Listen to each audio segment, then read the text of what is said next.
This is Daily Armenia, CivilNet's daily news digest. Here's what's making headlines in Armenia today.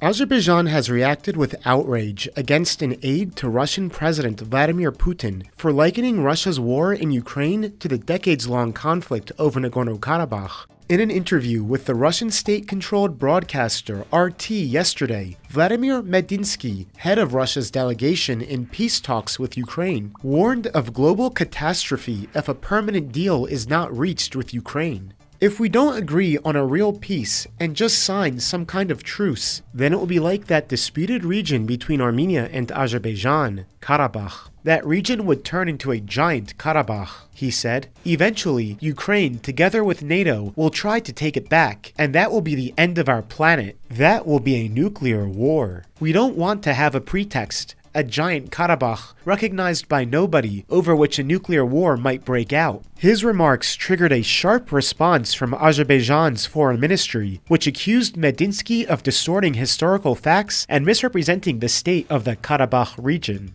The remarks by Vladimir Medinsky that distorted facts regarding the former Armenian-Azerbaijani conflict and portrayed the Karabakh region as a disputed territory were met with regret and astonishment. Foreign Ministry spokesperson Ayhan Hajizadeh said in a statement yesterday, Russia has never officially recognized the former Nagorno-Karabakh Republic, acknowledging it as part of Azerbaijan, though it supported the basic principles of settlement within the OSCE Minsk Group's framework, including Nagorno-Karabakh's right to self-determination.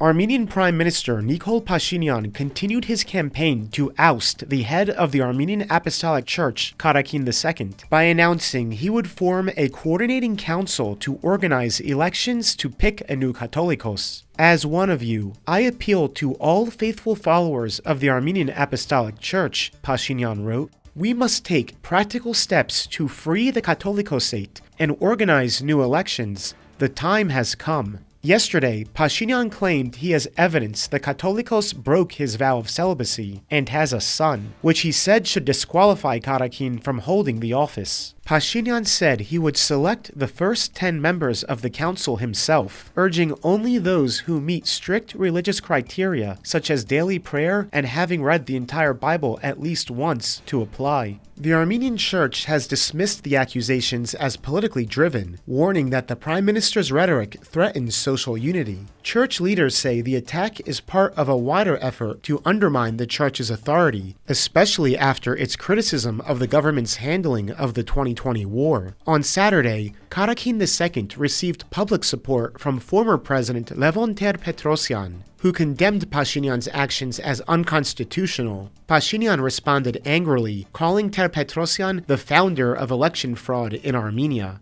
In a French-language op-ed for CivilNet, columnist Tigran Yagavian argues that despite the controversies surrounding church leadership, the Armenian Apostolic Church continues to serve as the fundamental binding element of Armenian identity, both within the nation's borders and throughout its global diaspora. He states the path forward requires both reconciliation and substantial reform through an extraordinary synod that would bring together representatives from both the Holy See of Etchmiadzin and the Catholicosate of Cilicia, based in Lebanon. Such a gathering would aim to establish a formal concordat between Yerevan and Etchmiadzin, clarifying the relationship between church and state while strengthening both Armenia itself and its diaspora communities.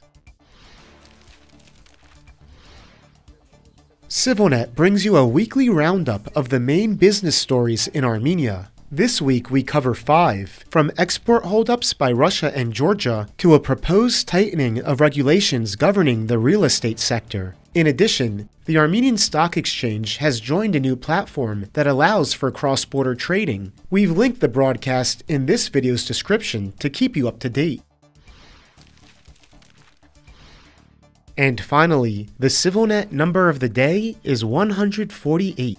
That's the total number of signatories to the United Nations Convention on the Conservation and Sustainable Use of Marine Biological Diversity, after Armenia signed it today, along with 17 other nations, at the UN Oceans Conference in Nice, France. Armenia's President Vahagan Khachaturian gave an address at the conference's opening, in which he noted that as host of next year's COP17 on biological diversity, Armenia is committed to advancing the global agenda.